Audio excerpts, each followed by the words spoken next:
The blue and red lights danced across the calm water of Maple Ridge Lake like broken fireworks. 2 patrol cars rolled to a stop at the boat ramp, tires crunching on gravel. Karen from the HOA stood tall on the dock in a bright peach blazer, holding a clipboard like a sword. "Officers, over here," she called. "He refused to come to our mandatory Lake HOA meeting. He's causing trouble again." I stood beside my little cedar canoe with my hands steady at my sides. My dog, Copper, sat by my heel, ears perked. The evening sun made long gold lines on the water, and you could hear loons calling in the distance. It would have been peaceful if not for the crowd. Neighbors lined the walkway. Some crossed their arms. Some looked at the ground. A few whispered. A summer storm was rolling in somewhere far off. Distant thunder, a low growl like the lake clearing its throat. Officer Miller, tall with calm eyes and a neat mustache, stepped out first. Officer Patel followed, shorter, quick, and careful. Karen pointed at me as if she had just found a thief. "That's him," she said. "He refuses to attend. He refuses to follow community rules. We need you to make him comply." "Sir, what's going on tonight?" Officer Miller asked. "I was loading my canoe," I said. "I told the board I won't be attending a meeting that wasn't properly noticed. That's my right." Karen laughed, sharp and thin. "Properly noticed? He thinks he's a lawyer. The meeting is at the clubhouse now. Everyone is waiting. He's ignoring the summons." "Ma'am?" Officer Patel asked. "Is this a criminal matter or a disagreement about a meeting?" "It's a violation," Karen said. "He's refusing to follow the HOA rules. We need him removed if he won't comply. He doesn't even act like he's part of our community." The crowd murmured. A few phones pointed at us, recording. The wind shifted. The smell of rain and cut grass filled the air. Officer Miller turned back to me. "Sir, will you come speak with the board to resolve this?" I took a slow breath. I didn't want a scene. I didn't want anyone embarrassed. I didn't want Copper afraid. But I also knew something Karen didn't, something big enough to make the lake itself feel different to me now. "Officer," I said, "I'll show respect to everyone here. But I'm not going to the clubhouse tonight, and before you make any decision, I need to show you a document." I reached into my backpack. Karen's eyes blazed. "He's pulling something out," she snapped. "Be careful." "It's paper," I said gently. "Just paper." I unfolded a brown envelope, thick, heavy with stamped pages and signatures. I held it so the officers could see the first page. Officer Miller's eyebrows lifted, just a little. Karen leaned in, her mouth open as if to swallow the page. And that's when the sky cracked with a sharp bolt of lightning somewhere past the trees. The lights from the patrol cars glared brighter against the coming dusk, and Officer Miller said, slow as a door creaking open, "Sir, if this is true, then—" The wind gusted hard, snapping the HOA's meeting sign off its stake so it clattered across the dock. Karen's clipboard slipped from her fingers and skittered away. And there, with everyone watching, with phones recording and my heart thumping steady as a drum, Officer Patel rested a hand on her radio and said 3 words I did not expect. "Hold on. Wait." I did not speak. Copper's tail tapped the dock. The whole lake seemed to lean in, listening. That was the highest point of the night, the place where everything bends. And to understand how a clipboard, a storm, and a brown envelope could change the shape of a neighborhood, you have to go back to the quiet parts, the days when kindness is a small thing, and big things grow in silence. I moved to Maple Ridge Lake in early spring. The ice had only just gone out, thin plates drifting and chiming like glass bells. I rented a little gray cabin with a crooked porch and a broad view of the water. The cabin smelled like pine and old books. On the first morning, I brewed coffee and stood on the porch with a blanket around my shoulders. A boy named Mason tossed a tennis ball for his golden retriever. The dog shook water everywhere, and the boy laughed. His mom, Sarah, waved to me over the fence and said, "Welcome to the lake."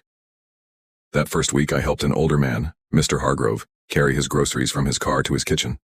He had a kind face and a soft voice. "Thank you, son," he said. "My knees aren't what they used to be." I fixed the hinge on his pantry door because it squeaked like a mouse in a teacup. He tried to pay me $5. I told him to keep it. "Buy yourself extra peaches," I said. He smiled. "Bless your heart." I mowed the strip of grass by the mailbox because it looked tired, and I didn't want the mailman to trip. I found a baby bird under a hydrangea bush after a windstorm, so I called the wildlife rescue and sat with the little thing in a shoebox until help arrived. When I saw Mason zoning out on his bike without a helmet, I joked with him about how my skull was too precious to risk. He rolled his eyes and wore the helmet the next day. People notice kindness, even if they pretend they don't. That was the low, gentle beginning. Then the HOA flyers started arriving like a steady drumbeat. White paper, black print, neat times, sharp rules. Maple Ridge Lake Homeowners Association. Spring cleanup day, required. Maple Ridge Lake, HOA, lawn standards reminder, grass length must not exceed 3 inches. Maple Ridge Lake, HOA. Notice of special meeting, topic, boat ramp access. Maple Ridge Lake, HOA, dues past due. Late fee applies after May 1. I paid the dues on time because that was fair. I picked up trash around the ramp because that was right. But I started to hear people whisper about the board, about votes that weren't noticed, about fines that showed up without warning, about a tone, sharp, cold, as if the rules mattered more than the people. The first time I met Karen in person, I was trimming the small lilac beside my porch. She walked up in a blazer even though it was Saturday, white flats that didn't like dirt, and lipstick that didn't move when she frowned. "You must be new," she said. "I'm Karen, the HOA president. We like to keep things nice here." "I like nice things," I said, "especially neighbors." She glanced at my clippers. "Lilacs must be trimmed after they bloom," she said. "You'll hurt the flowers if you cut them now." "They've already bloomed," I said, pointing to the brown tips. She tapped something on her phone. "Also, did you register your canoe with the HOA? We have a sticker program." "I have a state registration," I said, "but I didn't know about an HOA sticker." "Everyone knows," she answered, which is another way of saying, "I said it, and I expect it to be true." I was polite. She was brisk. We parted. Over the next few months, I kept helping Mr. Hargrove with his porch light, and Sarah with her leaky kitchen faucet.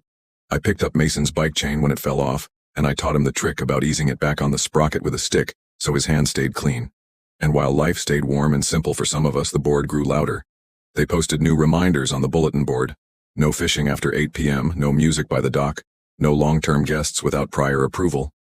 People shook their heads. Everyone wants order. Not everyone wants someone standing over them with a rule book. Then, on a rainy Tuesday, I got a letter in the mail I did not expect. It was short and formal with a gold seal. It said the small property management company that had quietly owned a large block of lake lots, and the voting rights that came with them, was being sold. The assets would be divided into groups. A friend of a friend called and said, "If you're serious about making a difference in that community, this is your chance."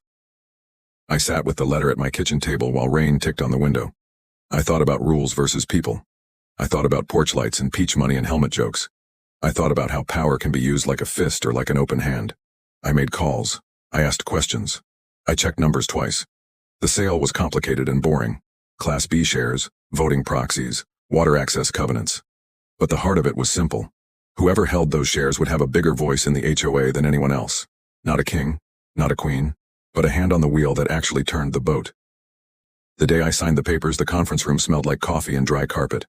The lawyer wore a tie with tiny fish on it. He asked if I wanted a photograph of the moment. I said no. "I don't want a picture," I told him. "I want a better place to live." He nodded. "Then you'll need patience. And you'll need to be kinder than the people who aren't kind to you." I kept it quiet because the sale wasn't public yet, and because kindness is not a trumpet. I went on with my days, now with a weight in my pocket that no one could see. On a bright Saturday, the HOA posted a notice. "Special meeting, tonight, clubhouse. Mandatory attendance for all members." The topic line was blank. That wasn't how it was supposed to work. Meetings had to be announced with the topic, so people knew what they were voting on. You can't call it mandatory because you're impatient. That's not order, that's pressure. By late afternoon, I got a text from Sarah. "Meeting at 6. Karen says we all have to come. I have my sister visiting. Can I bring her?" Then a minute later, "She told me no, guest not allowed. I guess I'll miss it." One by one, neighbors said they couldn't come because the notice was too late, or they had kids or work. Karen replied with a single line to each. "Mandatory means mandatory." I set down my phone and looked out at the water.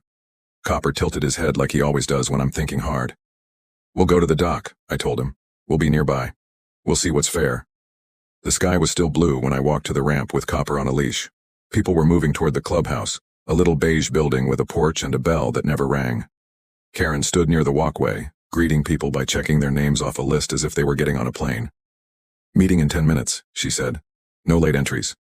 "Hi, Karen," I said, staying at the boat ramp. "I'm not attending tonight." Her eyebrows shot up. "Excuse me?" "This meeting wasn't properly noticed," I said, gentle. "I'll wait for a valid notice with a clear agenda. Then I'll be happy to attend." "Everyone is coming," she said. "You are part of this community.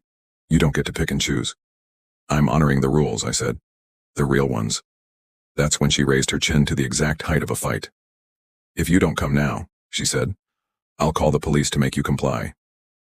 "Karen," I said, keeping my voice even. "Police enforce laws, not HOA reminders." She folded her arms. "Watch me." She dialed. People stopped walking. Some stood with her. Some stayed back. It felt like the air before a lightning strike. I told Copper to sit. He sat, his tail brushed my shoe. The first patrol car arrived in 5 minutes, the second in 6. The lights painted the lake like a bad mood. Kids were shooed back from the water. Phones came out. The storm on the horizon rolled a little closer. And then we were back where we began. Officers stepping out. Karen pointing. Me holding a brown envelope. And the wind throwing the meeting sign like a tantrum. Now, while the high moment waited in the air, here is a small thing I need to say because it matters. Power without kindness is loud and weak. It shouts so no one can see its fear. Kindness without power is soft and steady. It keeps moving until something shifts. You never know which kind of person you'll need to be until the moment comes. I wanted to be both, gentle and strong, the way good lakes look calm on top and keep everything alive underneath. "Let's keep voices low," Officer Miller said, steady. "Sir, what's in the envelope?" "Title documents, voting rights, and a current roster," I said. "They matter." Karen took a hard step toward me. "You don't get to wave paper at police and win," she snapped. "This is our community. You—" She stopped herself, but the word she almost used hung there, a sour smell. Outsider. Trouble. Something not neighborly. "I'm asking for a fair process," I said. "That's all." "You're stalling," she said. "You just don't want to follow our rules." Officer Patel glanced from Karen to me. "Ma'am, we can't force someone to attend a meeting. That's not a criminal matter." Karen's mouth twisted. "Then remove him from the ramp. He's interfering with community business." "I'm standing at the public boat ramp," I said.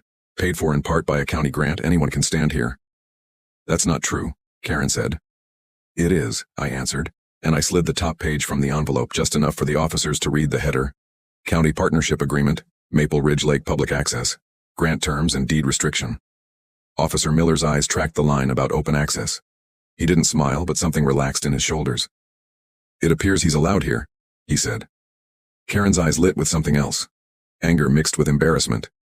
She pointed toward the clubhouse. "Then tell him to attend like everyone else," she said. "Make him." "We're not going to make him," Officer Patel said softly. "We can encourage polite conversation. That's it." Karen looked at the crowd, at the phones, at the water, and I watched a choice cross her face. She could take a breath and try kindness, or she could double down. She chose the second. "If you won't make him," she said, "we'll fine him for noncompliance. $100 tonight. 100 every day, he refuses." A wave of whispers rolled across the dock. Mr. Hargrove frowned. Sarah shook her head. Mason's eyes got big. "Fines require a vote," I said. "We'll vote right now," Karen snapped. "Inside, without you." "That's not a fair vote," I said, and, "Enough," she said, cutting the word in half. "Officers, please escort him away from the clubhouse walkway so we can proceed." Officer Miller sighed. "Sir, would you mind stepping back a few feet so people can pass?" "I'll give space," I said, and I took 3 steps toward the end of the dock. Copper followed, sitting again, tail thumping. The officers moved with us, half shield, half witness. The wind came harder. A paper cup skittered like a crab. The first fat drops of rain hit the dock and popped like tiny water balloons. It would be easy to let the storm end the scene. People like to scatter when things fall from the sky. But some moments don't let you scatter. They ask you to stand steady. "Sir," Officer Miller said, "you mentioned voting rights. I can't advise you, but if there is a formal dispute, the right channel is civil, not criminal." "I understand," I said. "But one line in these papers changes how tonight should go." Karen flung out her hand. "Stop pretending." Her voice shook now. "Either you come with us, or you leave. Those are your options." "I have another option," I said. I kept my voice calm, steady. We all follow our own bylaws and state law. And if we're going to talk about votes, we start with the proper list of who can vote. "Everyone who paid dues," she snapped. "That's not the whole picture," I said. The rain ticked harder on the water. The lights on the cars made ripples look like they were lit from below. Somewhere, a screen door slammed. I pulled the envelope open another inch and showed the next page to the officers. The seals and signatures were clear. Officer Patel leaned in. She blinked, slowly, like someone waking up. Karen saw nothing, but she saw the officers' faces change shape. She stepped closer, too close. "What are you showing them?" she demanded. Ma'am, Officer Miller said, voice even. We're just verifying documents. Whose documents? She asked. Mine, I said. What documents? She pressed. Ownership, I said. And we're done here, she said, loud, as if volume could end a storm. She turned to the crowd. Meeting is in the clubhouse, right now. We're taking the vote and issuing the fine. Anyone not inside in 2 minutes will be noted as non-compliant. Neighbors shifted. Some moved toward the clubhouse, heads low, wet shoulders shivering. Others stayed, legs planted, eyes on the officers. I took one step back, the envelope still in my hand. Copper stayed at my heel, eyes on me. Sir? Officer Patel said quietly. Do you want to file a complaint about harassment? I shook my head. No. I want to do this right. I want people to feel safe. Maybe it was the way I said safe. Maybe it was the rain softening edges. Or maybe it was the way the lake keeps secrets until it doesn't. But at that moment, Karen moved fast. She reached for my envelope. It was a quick, sharp grab, like a gull snatching a French fry. Her fingers caught the corner. The papers tilted. The wind yanked. The top page tore and spun out over the water like a white fish. Copper barked once, startled. The crowd gasped. The officers stepped forward at the same time. Karen's shoe slid on the wet dock, and in a single breath that stretched thin and long, Karen slipped. Her arms pinwheeled. The clipboard flew. The torn page fluttered. Her peach blazer flashed against the gray water, and she pitched sideways off the edge of the dock. People shouted. Someone screamed. The officers lunged. So did I. I did not think about rules or votes or fines. I thought about a human body hitting cold water and a breath not coming back. I threw the envelope up to the officers. Hold this, and dove. The lake, so calm all day, opened and swallowed me whole. Cold closed around my chest like a fist. I kicked hard. The surface broke above. Karen's head bobbed once, her hands flailing, her mouth wide. I reached her. I've got you, I said, voice tight. I've got you. She clawed at my shoulder. I turned her so her face stayed up. Lean back, I said. Lean back. She coughed. The rain hissed on the water like oil on a hot pan. We floated, heavy in our clothes. The dock looked far, even though it wasn't. Kick, I said. Kick with me. For one long minute, there were no titles. No president, no officer, no owner. There were just two people in a lake, and one of them needed help. That is life's simplest rule. We help if we can. Hands reached down from the dock. Officer Miller hauled her up under the arms. Sarah wrapped a towel around her shaking shoulders. Mr. Hargrove, knees aching, held out a trembling hand to help me climb. Copper barked like he was singing a victory song just for us. I stood there dripping, hair plastered, heart racing, while Karen coughed water onto the dock and stared at me as if she was seeing my face for the first time. The storm let go all at once. Rain hammered the lake in white sheets. The crowd pressed close under the clubhouse awning. Officer Patel held the papers to her chest, keeping them dry. Karen sat on a bench, breathing in ragged gulps. Her peach blazer clung to her like a melted sunset. You, she whispered. You. Breathe, I said softly. Slow and deep. She looked at the papers in Officer Patel's hands, then at me. Her eyes changed, less hard, more human. Not kind yet, not sorry, but not made of stone. I wanted to end the night there, with blankets and hot tea and apologies. But the world is not always ready for soft endings. Some folks need to feel the ground shake before their hearts move. And just when the rain hit hardest and people's nerves were thinnest, the clubhouse door swung open. A board member named Elliot stepped out, tie damp, face tight. He raised his voice so it cut through the rain. Since certain people refused to attend, he said, we've decided to proceed without them. We are issuing fines tonight. We are also voting to restrict dock access to board-approved members only, effective immediately. The crowd shifted, sharp and unhappy. Mason's mom put her hand on his shoulder. Mr. Hargrove muttered, "That's not right." Sarah's face went pale. I turned to Officer Miller. "This is why the papers matter," I said. He nodded once as if to say, "Then it's time." I took a step toward the awning. I took the envelope back from Officer Patel. I could feel the whole lake watching. I could feel how one sentence could change a neighborhood. I could feel Copper's wet nose press my calf like a push forward. I opened my mouth to speak, to say the line that would shift everything, to show the page that would set the vote on a new path, to use power like an open hand. And that's when Elliot pointed at me. Karen flinched on the bench, and Officer Miller's hand moved to his belt. The radios on both officers crackled. A voice came through, urgent and clipped, and whatever it said made Officer Patel step in front of me with her palm out. "Sir," she said, voice firm now. I'm going to need you to stay where you are and place your hands where I can see them. The rain pounded. The crowd went silent. Copper whined. I lifted my hands, dripping, empty. The envelope sagged in Officer Patel's grip. Karen stared at me, her mouth a small O, her towel slipping off one shoulder. Is there a problem? I asked, calm but loud enough for everyone to hear. There's been a call, Officer Miller said, eyes watchful. A report from inside the clubhouse. He glanced at Elliot, who stood stiff as a fence post. Allegations have been made. What kind of allegations? Sarah asked, voice shaking. Interference, Elliot said. Intimidation. I took a breath that tasted like rain and lake and lightning.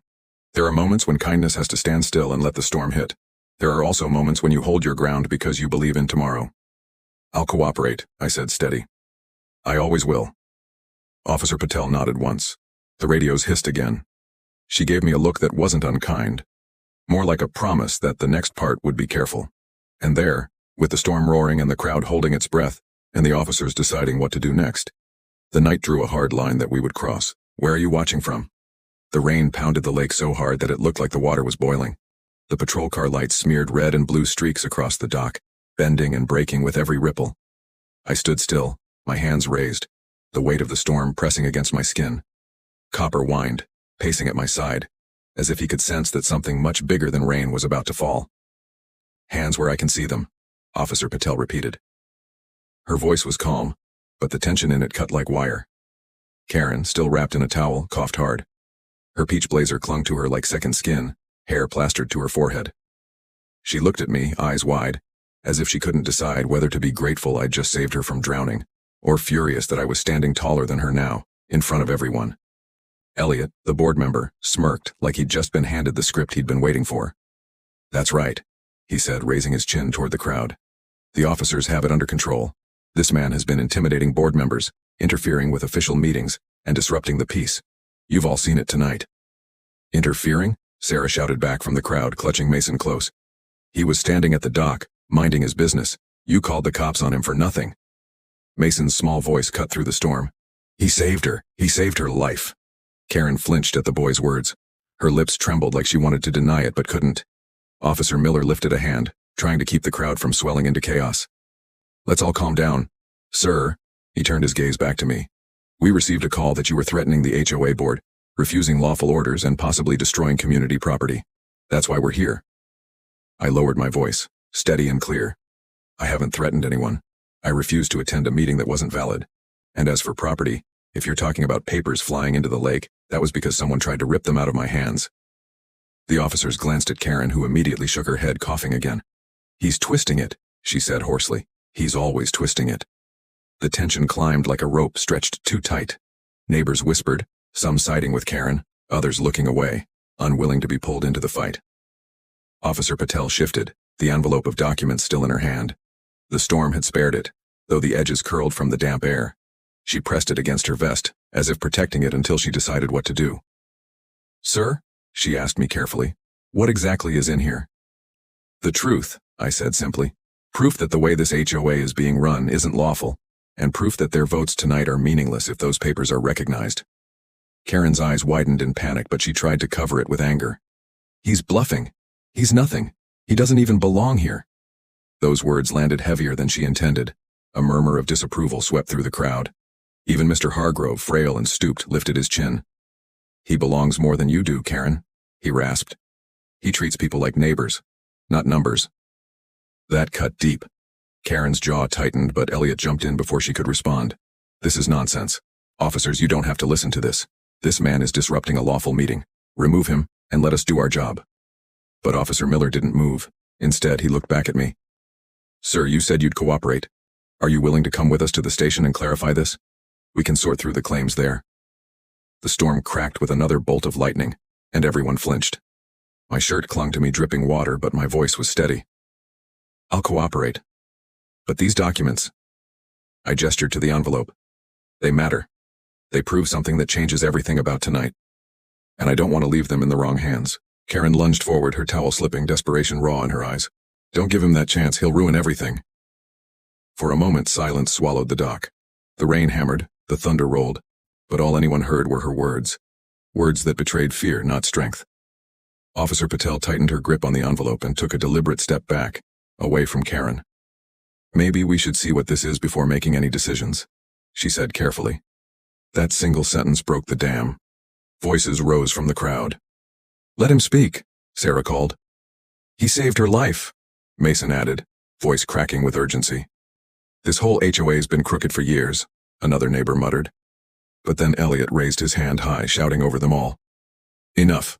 This is not a circus. We are the elected board of Maple Ridge Lake, and we will not be undermined by one man waving papers in the rain. If you all want chaos, fine. But don't come crying to us when this community falls apart." His words boomed with false authority, but the crowd's mood shifted. People were tired. Tired of fines, tired of pressure, tired of being treated like children. And now they were wet, shivering, and watching the one man who had quietly fixed lights, saved pets, and mowed grass be treated like a criminal. The line in the sand had been drawn. Officer Miller glanced at his partner, then at me. "Sir," he said slowly, "we'll look at the documents, but I'll need you to step away from the crowd while we do. Just procedure." I nodded, grateful for the thin thread of fairness. "Of course." But before I could take a step, Elliot snapped his fingers at the crowd, pointing at me like I was some dangerous intruder. "You all see? This is how it starts. One man refuses the rules, then others follow. If we don't stop him now, this lake will become lawless. Trash everywhere. Broken docks. Strangers moving in. Do you want that?" His voice cut sharp, desperate to claw back control. For a moment, some neighbors faltered. Fear works fast, even when it's empty. That's when Mr. Hargrove, old and bent but braver than anyone else there, stepped forward through the rain. He leaned heavy on his cane, his voice quaking but strong enough to be heard. "The only lawless thing here," he said, "is a board that thinks rules matter more than people." The silence that followed was louder than thunder. Karen's face went pale. Elliot's jaw tightened. And me? I felt the moment slip from their grip into mine. Not because I shouted, not because I forced it, but because sometimes truth whispers louder than fear. And just when it seemed the storm had chosen sides, a new voice cut through it all. "Officers! Officers!" It was another board member, sprinting from the clubhouse with an umbrella flapping uselessly in the wind. His face was red, his eyes wild. "There's been vandalism inside the clubhouse. The voting records. Someone's destroyed them." Gasps erupted from the crowd. Karen leapt to her feet, clutching the towel tighter around her shoulders. Elliot's eyes darted toward me instantly. "There!" he shouted, pointing straight at me. "It was him! He staged this whole thing!" The officers stiffened. The rain came harder, and for the second time that night, the lake itself seemed to hold its breath. "Sir," Officer Miller said, his voice heavy with warning. "Don't move." The circle closed around me again, tighter than before. And that's where Chapter 2 leaves us. On the edge of a storm within a storm, with neighbors divided, accusations flying, and the truth locked inside a torn envelope in a clubhouse filled with shadows. The crowd erupted into chaos. Voices shouted over each other, umbrellas turned inside out in the whipping rain, and the beam from a flashlight cut across the dock like a blade. The new board member, soaked to the bone and panting, pointed frantically back toward the clubhouse. "The voting records are gone, the cabinets are ripped open, somebody trashed the, files," Karen gasped, clutching her towel tighter. Elliot's face twisted, his voice booming through the storm. "And you expect me to believe it's a coincidence that this man shows up with papers, refuses to attend, and suddenly everything inside is destroyed?" He jabbed his finger toward me, his tone dripping with false certainty. "That's your vandal right there?" Neighbors whispered sharply, some siding with Elliot, others shaking their heads. Mason tugged on his mom's sleeve. "But he was with us, Mom. He saved Karen. How could he do it?" Sarah knelt beside him, whispering back, "Exactly. He couldn't have." But Elliot wasn't backing down. He was the kind of man who thrived on storms, shouting louder when the wind howled, pretending the noise was proof. "Officers," he barked. "You have enough cause to detain him. Do your job." Officer Patel raised a hand, her tone measured but firm. "Sir, shouting doesn't make something true. We'll verify facts before we make decisions."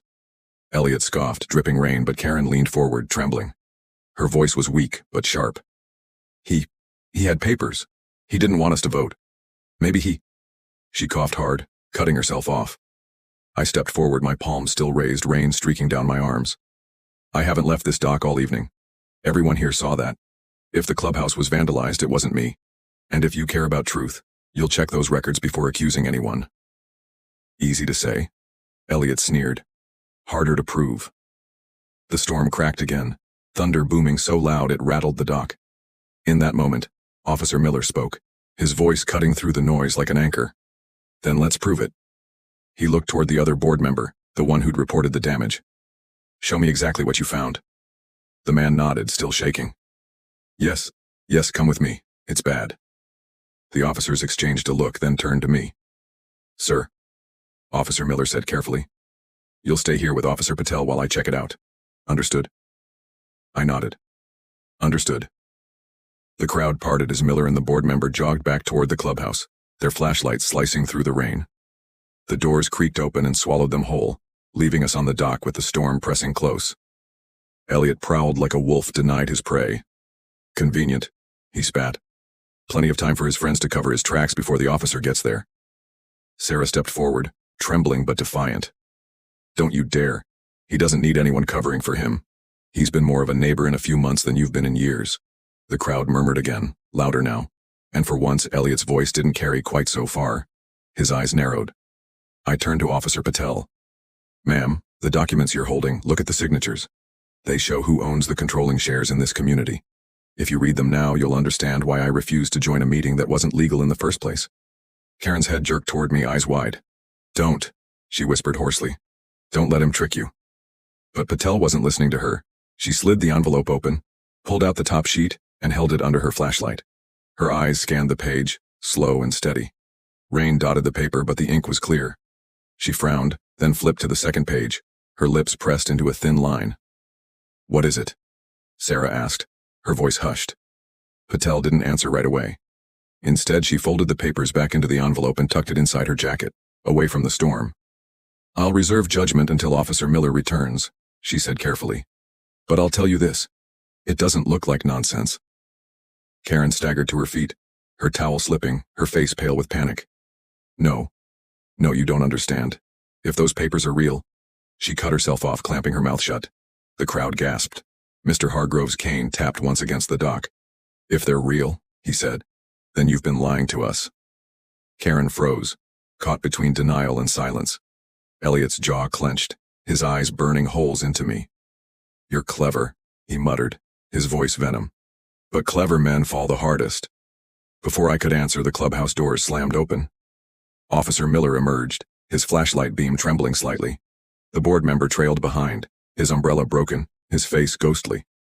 "All right," Miller said, his voice louder now, commanding. "Everyone listen." The dock hushed instantly. Even the storm seemed to lean closer. "The records inside are damaged. Files are scattered. Some documents appear torn." He paused, scanning the crowd. "But there are no signs of forced entry. No locks broken. No windows smashed. Whoever did this used a key." Gasps rippled through the neighbors. Eyes darted toward Elliot, then Karen, then the other board member still dripping by the doors. Miller's tone hardened. "That means this wasn't an outsider. It was someone with board access." Karen's knees buckled and she sat back down heavily. Elliot's face flushed red, but he stood stiff, glaring at me like I'd personally thrown the accusation. "Sir," Miller said, turning back to me, "you've been on this dock in plain sight the entire time?" "Yes," I said firmly. "Ask anyone here."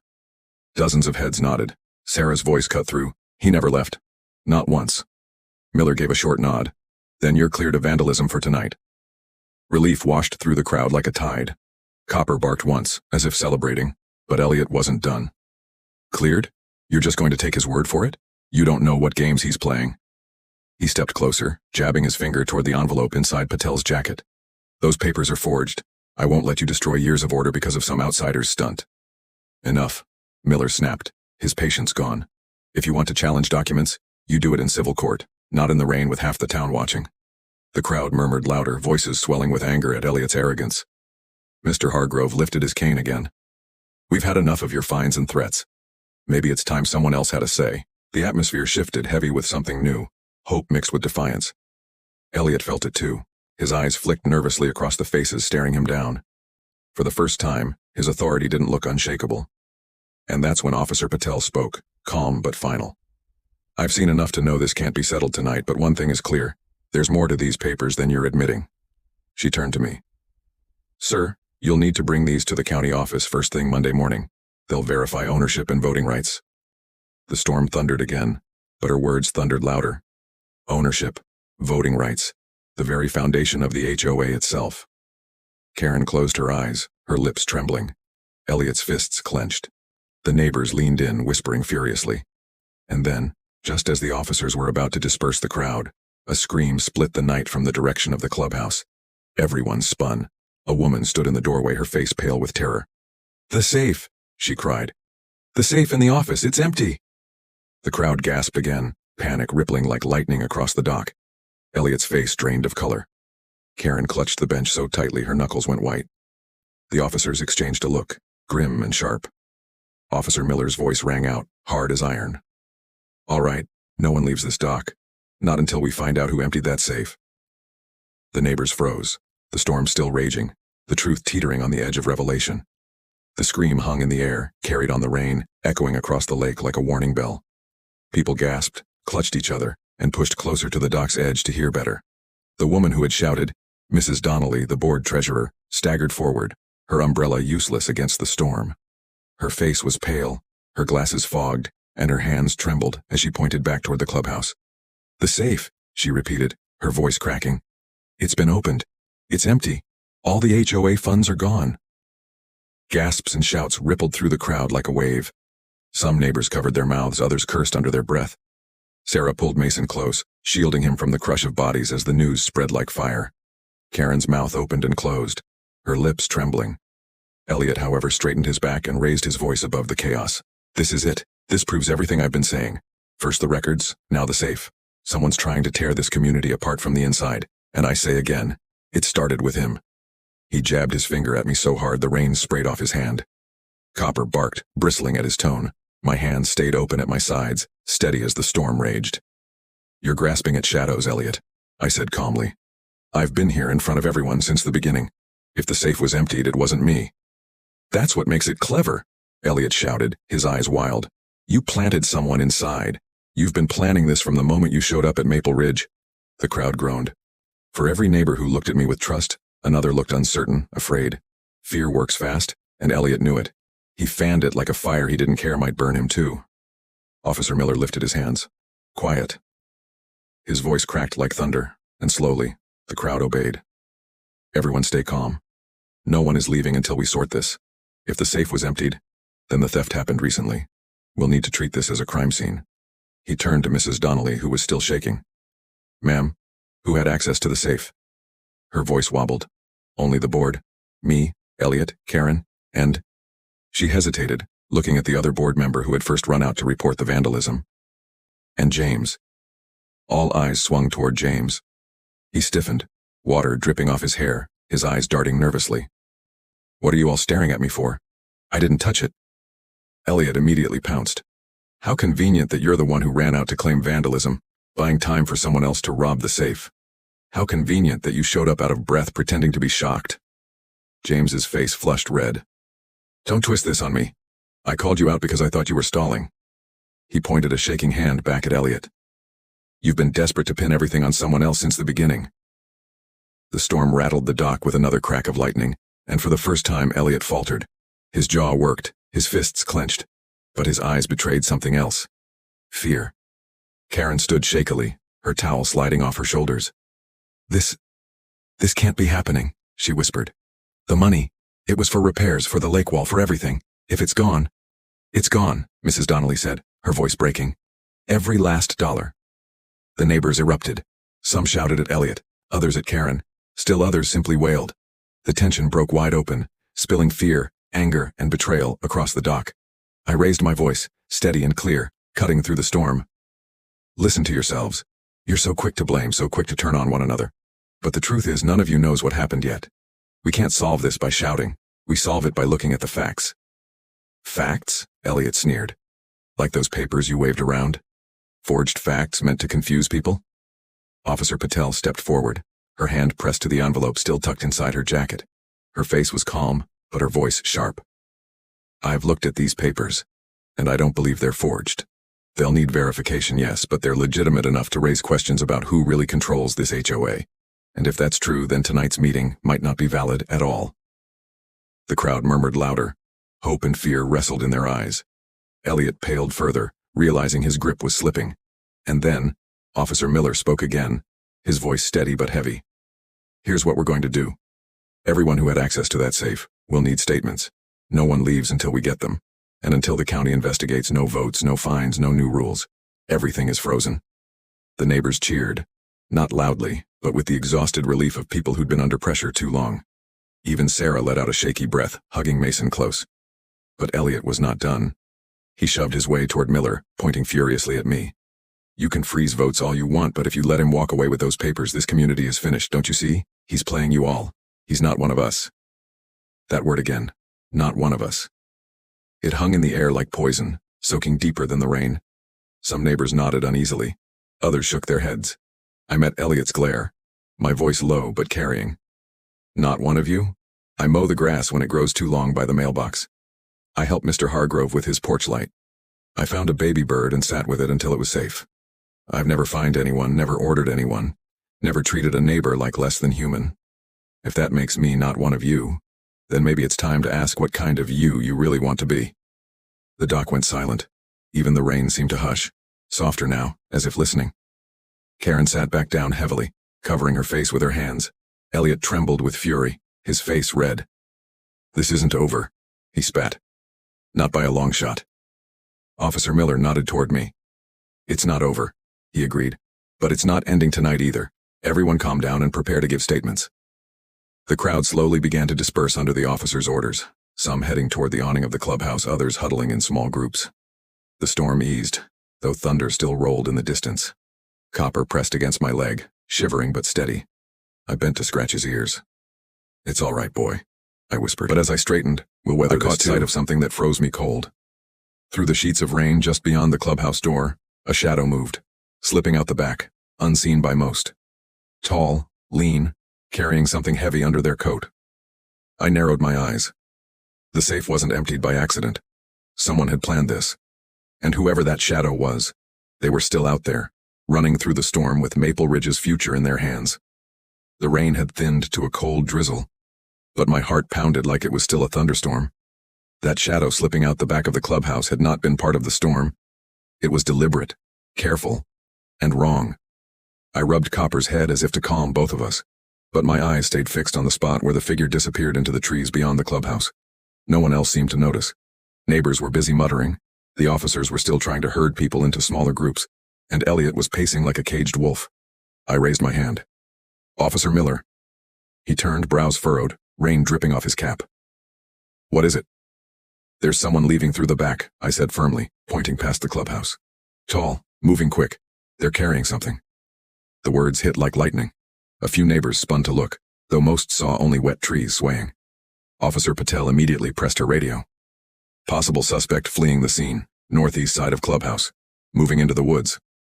Stay here, Miller ordered, his voice sharp. He signaled to Patel, and together they broke into a run toward the back, their flashlights cutting through the mist. The crowd erupted again, voices worried, angry, confused. Who was it? Did anyone see their face? What were they carrying? Elliot seized the chance to speak louder than the rest. Don't believe him, he shouted, pointing at me again. He's lying to distract us. There was no shadow. He's just buying time for his accomplices. Accomplices? Sarah snapped back, her patience gone. She stepped forward, Mason clutching her sleeve. He just saved Karen from drowning and you're still painting him as the villain. Maybe the reason you're so desperate is because you know something we don't. The neighbors murmured in agreement. Elliot's face flushed, but his glare hardened. Meanwhile, Karen sat quietly on the bench, her towel soaked through. Her shoulders slumped as if all the fight had drained from her. She whispered, barely audible. It wasn't supposed to be like this. I turned to her, lowering my voice. Karen, what do you mean? She shook her head quickly, pulling the towel tighter around herself. Nothing. Nothing at all. But her eyes betrayed her. Fear, not just of being wrong, but of being caught. Minutes passed like hours until finally Officer Miller and Patel returned. Mud streaked across their boots. Their faces were grim. Did you catch them? Someone shouted. Miller shook his head. They were fast and the rain washed away tracks quick, but we found something. He held up a small black object sealed in a plastic bag. Even from where I stood, I recognized it. A broken padlock. Patel spoke next. This was dropped near the back path. It matches the make of the lock used on the HOA safe. Gasps rippled through the crowd. Elliot immediately barked. Then it was an outsider. You see? Someone broke in, used the storm as cover, and stole everything. But Miller's tone cut like steel. No. This lock wasn't forced from the outside, it was cut clean from the inside. Whoever carried bolt cutters planned this, and they knew exactly where the safe was. This wasn't random. The neighbors stiffened. Eyes darted from face to face, searching for guilt. Patel added, and whoever it was, they're still in this community, which means the money hasn't gone far. The weight of her words sank like a stone into the crowd. Suspicion grew like vines, wrapping around everyone present. I lifted my voice again, calm but firm.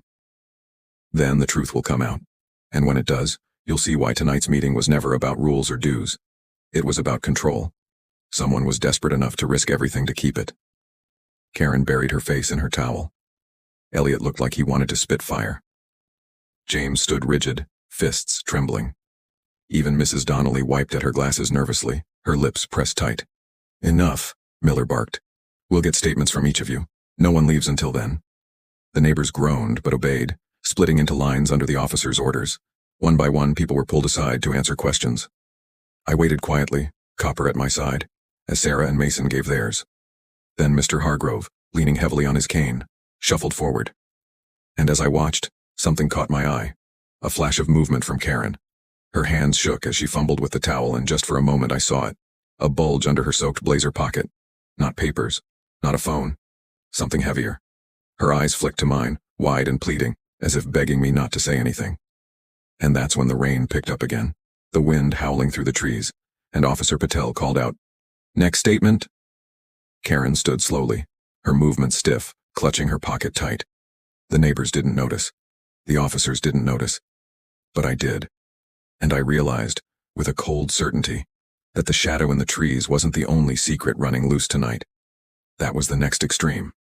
The drizzle thickened into a steady rain again, pattering on umbrellas and hoods, but my eyes weren't on the sky.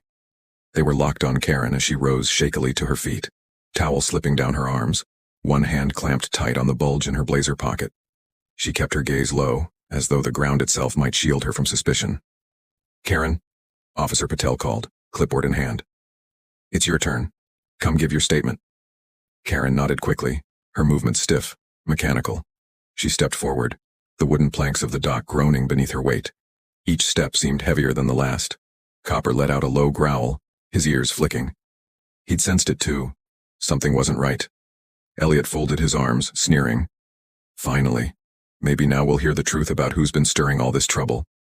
His glare swung to me, hot and sharp, as though Karen's words were already his weapon. But I wasn't looking at Elliot. I was watching Karen's pocket. The weight she carried there wasn't just cloth and rain. It was something more. Karen reached Patel, pulling the towel tighter as if to shield herself from the cold. Her voice trembled. "It's just been a long night. I'll answer what I can." Patel's pen hovered. "Start simple. Did you see anyone near the clubhouse before the vandalism was reported?" Karen hesitated. Too long. The neighbors leaned closer. No, she stammered. I didn't. Murmurs swept through the crowd. James, the board member who had first shouted about the vandalism, shifted uncomfortably. "She was the last one to lock up before the meeting," he muttered. "If anyone knew the safe was there?" Karen shot him a glare so sharp it could cut glass. "You're not putting this on me, James." Patel raised a hand. "Let's stay on track. Mrs. Donnelly confirmed you had access to the safe. When was the last time you personally saw the money inside?" Karen's lips trembled. She looked down, then away, and finally whispered, "Earlier this week, when I checked on the maintenance budget." Her voice cracked on the last word. The crowd wasn't convinced. Mr. Hargrove leaned heavily on his cane. "Funny," he rasped. "I saw you in the office 2 nights ago. Door cracked. You were bent over that safe. Seemed awful nervous, too." Karen froze. The neighbors erupted. Shouts rose. Fingers pointed. Elliot raised his voice to drown them out. "Stop it. This is a witch hunt. You'd all rather blame Karen than the real problem standing right there." He jabbed his finger at me again, spittle flying. But this time, fewer people nodded with him. Too many had seen Karen falter. Too many had noticed the weight in her pocket. I stepped forward, my voice steady but cutting through the storm. "Karen, what's in your pocket?" Her head snapped toward me, eyes wide, face pale. What? What are you holding on to so tightly?" I asked. "Because from here it doesn't look like just nerves." Patel's eyes narrowed. She shifted her stance, her hand near her radio. Ma'am, she said firmly, show us what's in your pocket. The dock went silent. Even the rain seemed to hush, as though the lake itself was holding its breath. Karen's chest heaved. Her lips parted, but no sound came. Slowly, shakily, she reached into her pocket. Her hand trembled as she pulled something free. Gasps erupted. It wasn't a phone. It wasn't papers. It was a thick, black velvet pouch, heavy enough that the drawstrings strained. Water beaded on its surface, but the shape inside was unmistakable. Bundled stacks of cash. Patel's eyes hardened. Ma'am, she said carefully. Put it down, right now. Karen's whole body shook. Her eyes darted wildly, searching for a way out, searching for someone to defend her. They landed on Elliot. But Elliot didn't move. His face went stiff, drained of color. For once he had no words. The neighbors shouted. Some cursed, some cried. Mr. Hargrove shook his head, whispering, all this time. All this time. Karen clutched the pouch to her chest, sobbing. I didn't steal it. I swear I didn't. I was holding it safe because I knew someone else was going to take it. You have to believe me. Safe? Sarah shouted, her voice sharp with betrayal. You nearly drowned tonight fighting over papers, and you expect us to believe you were protecting us? Karen shook her head frantically. You don't understand. Elliot told me. He told me the board was in trouble, that if the county saw the books, we'd lose everything. He said the only way to protect the community was to move the money until things calmed down. Every head snapped toward Elliot. His face was stone, but his eyes betrayed panic. She's lying, he spat. She's just trying to drag me down with her. Then why didn't you deny it right away? Sarah asked sharply. Elliot faltered. The crowd's fury turned like a tide, slamming against him now. Patel stepped forward, hand firm. Ma'am, place the pouch on the bench. Now. Karen sobbed harder, but her trembling hands obeyed. The pouch thudded against the wood, heavy and undeniable. And just as Patel reached to secure it, a shout tore through the storm. Wait, that's not all of it. It was James, his voice desperate, his eyes darting wildly. There was more in that safe. A lot more. If that's all she's got, then someone else is still out there, with the rest of it. The dock froze again. Karen sobbed into her hands. Elliot glared at James, his jaw clenched tight. The neighbors turned, suspicious once more, eyes darting between every board member. And I realized the storm wasn't over. It had only just begun. That was the new extreme. The velvet pouch sat on the bench like a living thing, heavy with secrets, dripping rainwater that darkened the wood beneath it. Officer Patel secured it with a gloved hand, slipping it into an evidence bag as the neighbors pressed closer, their faces a mix of shock and betrayal. But James's words still echoed in the air. That's not all of it. The tension was a wire pulled so tight it hummed in the storm. Every face turned toward Karen, who sobbed into her wet towel, her shoulders shaking. I swear, she cried, that's all I had. Elliot told me it was safer if I took just part. He said he'd handle the rest. Gasps exploded from the crowd. All eyes swung to Elliot. He stiffened, his jaw set, his voice a low growl. She's lying. She's drowning, and she's dragging me down with her. That pouch is hers. Whatever's missing, she hid it, not me. Sarah shouted from the crowd, Mason clinging to her side. You expect us to believe her story just now, and yours now, when both of you have been playing us for years. You've bled this community with fines, rules, threats, and now this. The crowd's anger surged, voices rising like the storm again. Some cursed Elliot's name, others shouted at Karen. Fear spread too. If thousands of dollars were gone, what would happen to the repairs, the lake wall, the community? Officer Miller raised his hands high, his voice sharp. Enough. Everyone calm down. His tone dropped heavy with authority. This is no longer about HOA squabbles. This is a theft investigation. And until we find all the missing funds, no one is leaving. That silenced them. Even Elliot stopped pacing, his mouth snapping shut. Patel turned to Karen, her voice firm. Ma'am, you'll need to come with us to the car until we get your full statement. Karen's sobs deepened, but she didn't resist as Patel guided her away. The towel slipped from her shoulders, leaving her soaked, shivering, smaller than she had ever looked. Some neighbors pitied her. Others looked at her like she was poison. But Elliot wasn't finished. He raised his chin, his voice defiant. So what? We're just going to take her word and assume the rest of the money isn't still in his hands. He stabbed his finger at me again. He's the one who kept refusing to cooperate. He's the one who showed up tonight with papers like he'd been waiting for chaos. Maybe this whole thing, safe, pouch, missing funds, was his plan from the start. Enough, Elliot. Mr. Hargrove croaked, his cane tapping against the dock like a gavel. He's the one who saved Karen's life, not you. He's the one who fixed lights and carried groceries when you were too busy writing fines. The neighbors murmured in agreement, louder this time. Elliot's face twitched, but he pushed through. He's playing you. You're blind if you don't see it. I stepped forward, my voice calm but cutting through the rain. If I wanted to play you, Elliot, I wouldn't be standing here in front of the police with my hands open. I wouldn't be showing documents to prove who really owns this place. And I certainly wouldn't be stupid enough to think I could hide thousands of dollars in the middle of a storm with half the neighborhood watching. Copper barked once, sharp, as if punctuating my words. A ripple of uneasy laughter spread through the crowd, breaking the tension for a brief moment. Elliot's face flushed crimson. Officer Miller cut in, voice steady. Enough accusations. We'll get to the bottom of this. Elliot, James, you'll both be giving statements too. If the money's still out there, we'll find it. But James suddenly shook his head, his voice panicked. No, you don't get it. If the rest is gone, it's gone for good. Whoever took it won't stop at cash. They'll come for more. We're not safe. The neighbors gasped again. Fear spread like wildfire. Mothers pulled their children closer. Old men muttered about moving out. The storm wasn't just in the sky anymore. It was in their hearts. I raised my hands, trying to steady them. Listen, fear is what got us here. Fear of fines, fear of rules, fear of each other. But fear won't fix this. We'll find the truth.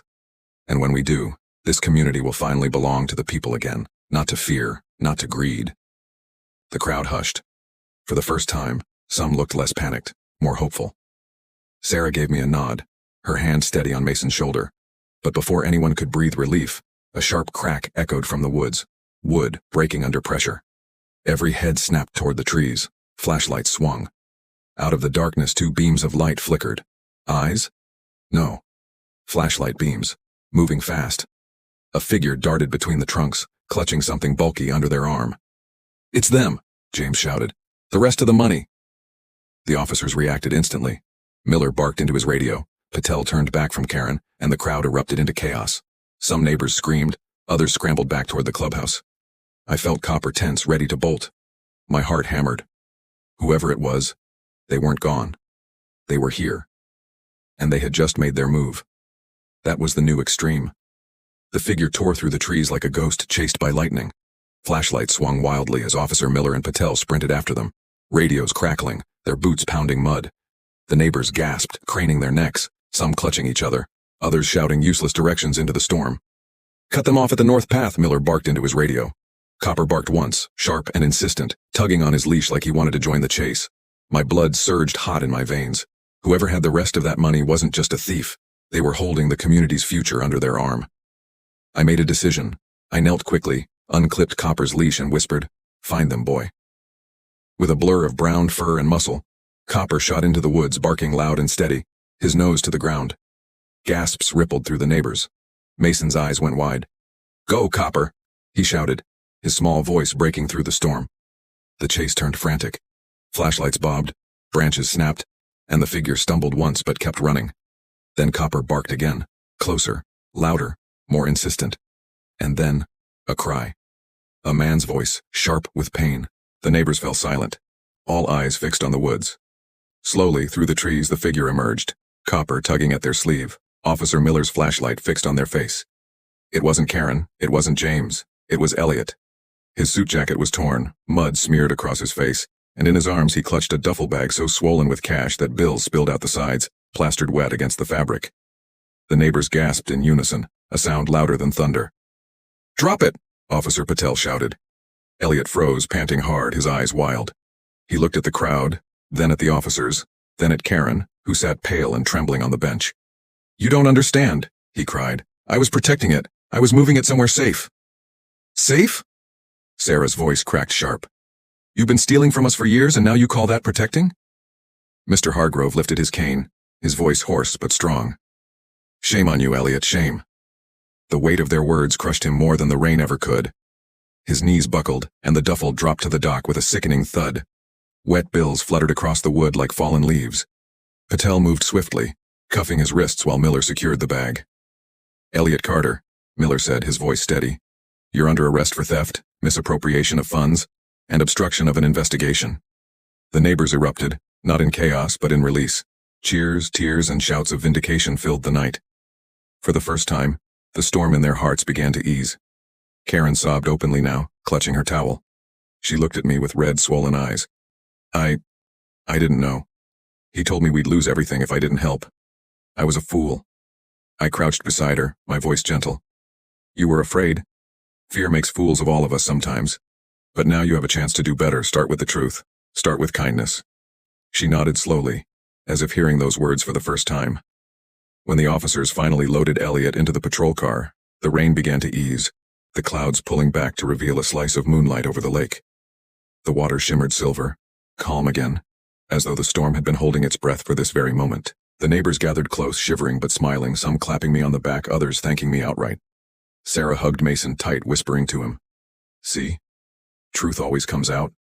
Mr. Hargrove shook my hand, his voice trembling. "You saved more than one life tonight, son. Don't forget that." And then Officer Patel returned the envelope of papers to me, dry now, safe inside a new bag. "The county will need to see these," she said. "But I think it's clear. You're not just another resident, you're the majority owner of Maple Ridge." The neighbors gasped again, but this time it wasn't anger or fear. It was hope. "Majority owner?" Sarah asked, her voice full of awe. I nodded, calm and steady. "It doesn't mean I rule over you. It means I get to help steer this place back to what it should have been all along. A community built on kindness, not fear." For the first time all night, the neighbors cheered. Not because the fight was over, but because they finally believed it could end. The patrol cars pulled away, red and blue fading into the distance. The storm was gone, leaving behind only the smell of wet earth and the sound of crickets returning to song. The lake was still, the air cool, and for the first time the future of Maple Ridge felt like it belonged to everyone again. And as Copper padded back to my side, tail wagging, I scratched behind his ears and whispered, "Good boy. You helped more than you know." The neighbors lingered, some hugging, some crying, all relieved. Karen sat quietly, staring at the water, a woman broken but perhaps ready to rebuild. James muttered apologies. Mrs. Donnelly promised to open the books. And I knew, as the moonlight shone on the calm lake, that Maple Ridge would never be the same again.